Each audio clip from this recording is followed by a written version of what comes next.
Esta tarde se presenta en el Instituto Cervantes, aquí en París, la película documental Raymond Roussel, El Día de Gloria, en el que el realizador y artista visual Joan Bofill Amargós aborda la figura de Raymond Roussel, quizás el más excéntrico de los escritores franceses de finales del siglo XIX, a partir de la película de Salvador Dalí, Impresiones de Alta Mongolia, que es considerada como un homenaje a Raymond Roussel.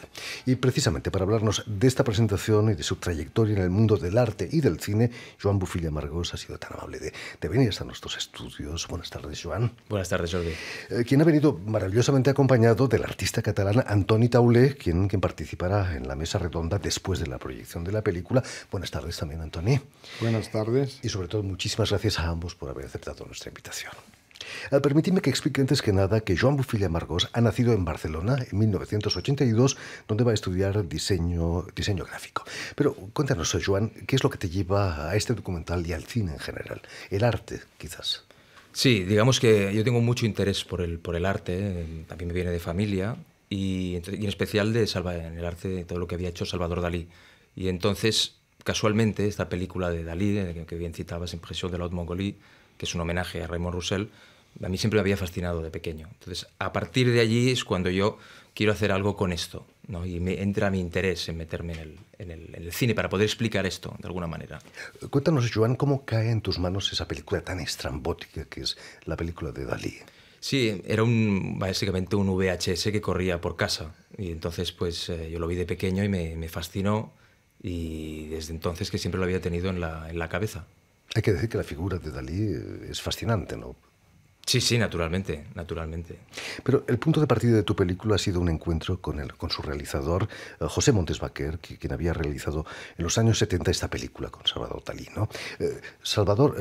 Montes Baquer quería entrevistar a Salvador Dalí, ¿no? Pero pasó algo, ¿no? Cuéntanos. Sí, efectivamente. Es decir, José Montes Baquer se hallaba en el año 74 y estaba pues cubriendo lo que estaban haciendo un documental, un reportaje sobre el arte audiovisual que estaba sucediendo en esos momentos en Estados Unidos, con todo el tema del videoarte y lo que estaba sucediendo. Y surgió la oportunidad de ir a ver a Salvador Dalí. Y es cuando Dalí les propone un reto para poder darles esa oportunidad de entrevistarlo. Todo el mundo quería entrevistar a Dalí entonces, ¿no? Claro, el tema de claro, Dalí estaba muy solicitado, siempre además se le podía encontrar fácilmente porque siempre estaba a partir de una hora concreta en el Hotel Saint-Rémy de Nueva York. Y entonces pues José Montes Baquer, que era catalán de origen, pero se dedicó toda su carrera profesional en Alemania, trabajando en la BDR, pues pensó que quizás por esta parte catalana en común que tenían, quizás se podía llegar hacia él más fácilmente. Cuéntanos, Joan, ¿cuál fue el reto al que propuso Salvador Dalí? Sí, fue un reto totalmente, muy curioso a la Dalí, que básicamente se trataba pues que él les concedería la entrevista si podían capturar las imágenes minúsculas que se encontraban en la parte minúscula de un bolígrafo del Hotel Saint-Rémy, donde él pues había orinado durante alrededor de un año, y que debido al ácido úrico había generado pues unas oxidaciones en esta parte diminuta que generaban unas imágenes muy interesantes. Y si ellos tenían la forma de poder captar unas imágenes en movimiento de lo que Dalí veía, pues no solamente les concedería una entrevista, sino que harían una película juntos. Increíble. Las cristalizaciones del ácido úrico son de una belleza extraordinaria, ¿no? Sí, absolutamente. Y en tu película muestras que Montes Baquer hizo un trabajo más que científico para poder filmar ese bolígrafo, ¿no? Fue a ver a todo el mundo. Sí. Claro, se encontraron con una situación un tanto especial porque ellos iban con un encargo muy concreto, porque ellos iban a cubrir un reportaje, ¿no? Lo que decíamos. Entonces esta oportunidad, pues pensaron y tenemos que ir a por todas y hacer esto, pero hay que tener en cuenta la época, los medios que habían. Entonces lo que quería hacer Dalí era un tema muy complicado, porque Dalí ya lo había intentado con Kodak y Polaroid, pero habían sido incapaces de realizarlo. Y entonces pues es cuando este reto empiezan a darse cuenta de la complejidad del asunto, ¿no? Y entonces ellos, como además casualmente en esos años, en ese año, porque ellos aprovecharon que había un simposio sobre el videoarte, que era el Open Circuits, entonces allí pudieron meterse pues dentro de ese mundillo y encontraron pues una serie de colaboradores con los que pudieron hacer posible este experimento, ¿no? Y cuéntanos, Raymond Roussel, ¿cuándo entra en escena? ¿Dalí quería hacer un homenaje a Raymond Roussel? Yo creo que Dalí lo tenía claro desde siempre, más que nada porque hay que tener en cuenta que hay un escrito de Dalí de los años 30, más precisamente del año 33, en el que él habla en su momento era el último libro de poemas de Raymond Roussel, que era Nouvelles Impressions d'Afrique, en el que Dalí hace una crítica en la publicación de Le surréalisme au service de la révolution, donde cita textualmente, habla de oxidaciones, de mundos microscópicos, alusiones a la orina, todo esto relacionado con Roussel. Pero esto estamos hablando del año 33, o sea, 40 años antes de Impresiones de la Alta Mongolia. Que es el año de la muerte de Roussel, por cierto. Sí.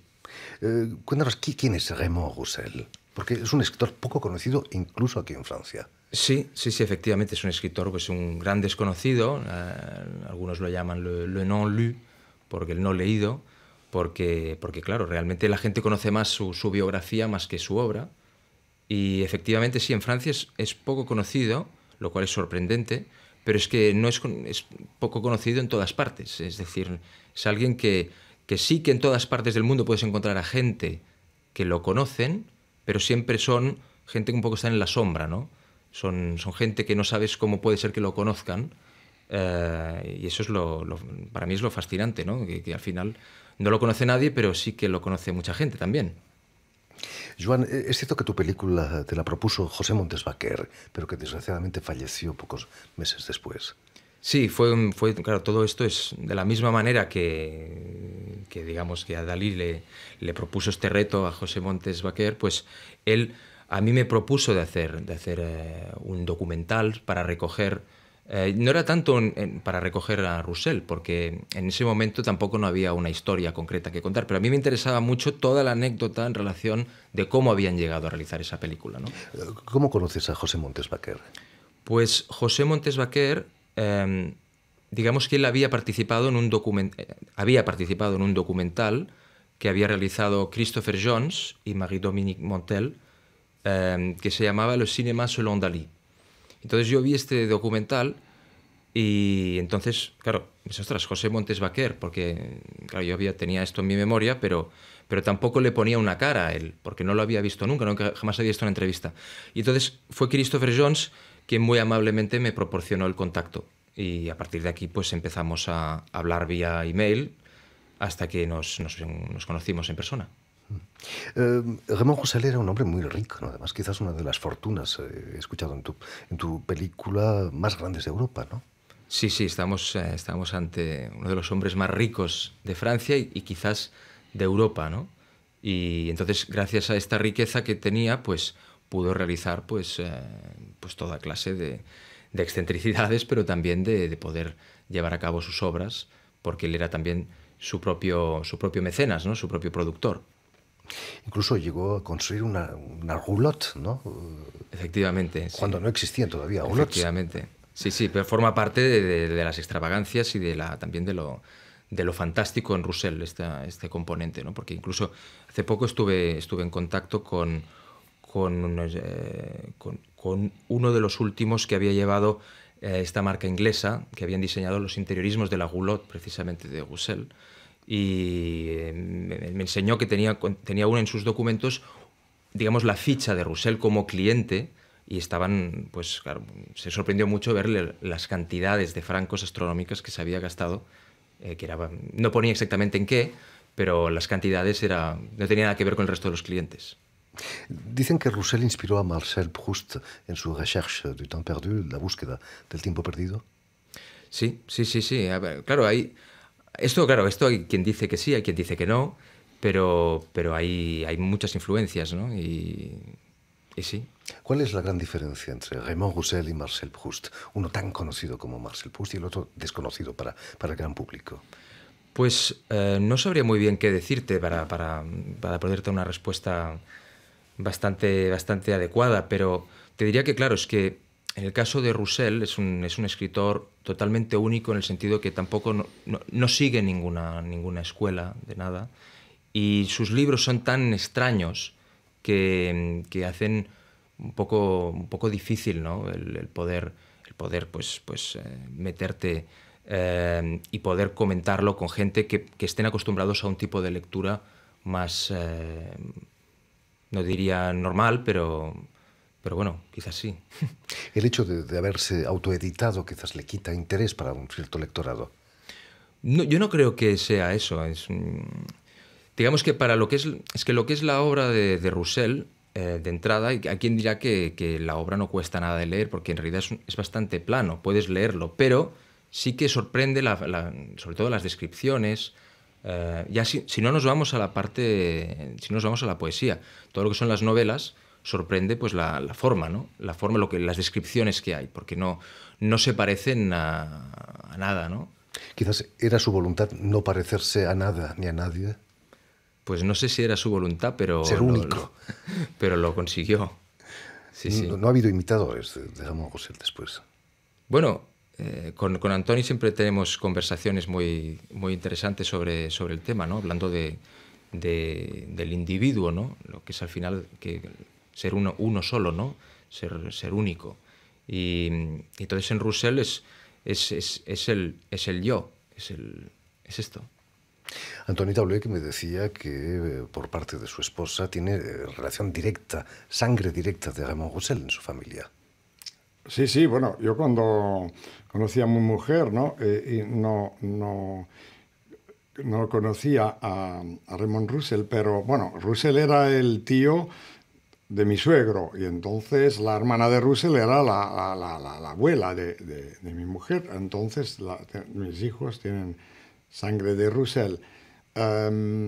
Y entonces, ¿qué pasa? Que me ha perseguido toda mi vida. Yo era Roussel sin pensarlo. Y a partir de esto hemos creado una fundación que hemos empezado a trabajar y tenemos 800 escritos sobre Roussel. Y a través de los demás, sobre Foucault, Annie Lebrun, etc. Y sobre todo Léris, que el padre de Léris era el contable de la familia Roussel. Entonces, analizando todas estas personas, pues he podido ver mucho, comprender la personalidad de Roussel. ¿Cómo veía su familia esas excentricidades? ¿Era considerado realmente la oveja negra de la familia? ¿Se gastó toda la fortuna? Sí, pero bueno, mi suegro también, o sea, de todas maneras no habían trabajado, pero ninguno, pero y los que descendían del imperio de Napoleón también, porque además, o sea, que mi suegro, por su madre era Roussel y por su padre era duque del Singen y príncipe de la Moscova, o sea, del mariscal Ney. Entonces, él sí que no había trabajado y entonces lo criticaba, pero yo creo que inventaba otra vida. Y entonces lo que podemos apreciar para mí es fuertísimo, porque en un momento he querido independizarme, que no me persiga Roussel, y al final me ha seguido viniendo por cosas que han pasado como Joan con la película, ¿no? Y entonces me doy cuenta de que yo mismo estoy muy vinculado en esta defensa del individuo, en este rampart de desespoir, que son los acantilados de la imaginación, y que la única realidad que existe es la que tenemos cada uno nosotros mismos. Entre los entrevistados de tu película, Joan, encontramos al artista mallorquín Miquel Barceló, quien dice que el surrealismo francés debería llamarse, o haberse llamado, russealismo. ¿Qué le debe el surrealismo a Raymond Roussel? Bueno, claro, hay que tener en cuenta que Roussel es antes, ¿no? O sea, es antes, entonces los surrealistas lo ven como, bueno, como si fuera aquí el auténtico papa, ¿no? El predecesor de todo. Pero Roussel no es... o sea, Roussel es consciente del interés que suscita, pero bueno, por otro lado tampoco le interesaba demasiado. Quizás Antoni Tauler, en su obra, que es inquietante, hay mucho de russeliano también, ¿no? Para mí sí, para mí es importantísimo porque hay este abismo que hay entre un ser y el otro. Y entonces que la única realidad es la que existe dentro de uno mismo y Russell crea un mundo, inventa y entonces, digamos, es la génesis de las profundidades, pero de cada individuo. También podemos ver en tu película escritores como Michel Buteau o Enrique Villamatas. Son ambos muy russellianos, ¿no? Sí, sí, absolutamente. Sí, sí, tuve la gran suerte de poder verme con Michel Buteau, que lamentablemente falleció el pasado verano. Y claro, fue maravilloso poder escuchar de él pues todas estas, no solamente pues la forma que él tenía de contar lo que eran las novelas, las obras de Roussel, pero también qué significaba Roussel, ¿no? en el arte, y es maravilloso. Y lo mismo con Villamatas, que además Villamatas, lo interesante también es que Villamatas se vio con Dalí en el año 78, precisamente entre otras, y le preguntó, entre otras cosas, por Roussel, ¿no? Sobre todo lo que es encantadora es la corbata que lleva Buteau durante la película. Lleva una percha con una corbatita. Ah, sí, sí. Muy surrealista y sí, russelliana. En fin, pues ya lo saben, tienen esta tarde una cita en el Instituto Cervantes para la proyección de la película de Joan. Y si queréis volver a escuchar íntegramente esta emisión o verla en vídeo, porque hoy la radio se puede ver, lo podéis hacer en las redes sociales, en Twitter, en Facebook, en YouTube y en nuestra página web RFI en español. Y sobre todo, permitidme dar las gracias a Elena Abril, quien está detrás de los cristales al tanto de la realización de este programa. Muchísimas gracias de nuevo, Joan. Muchas gracias, Antoni Taulet, por estar aquí con nosotros y mucho éxito con tu película en Francia. Muchas gracias.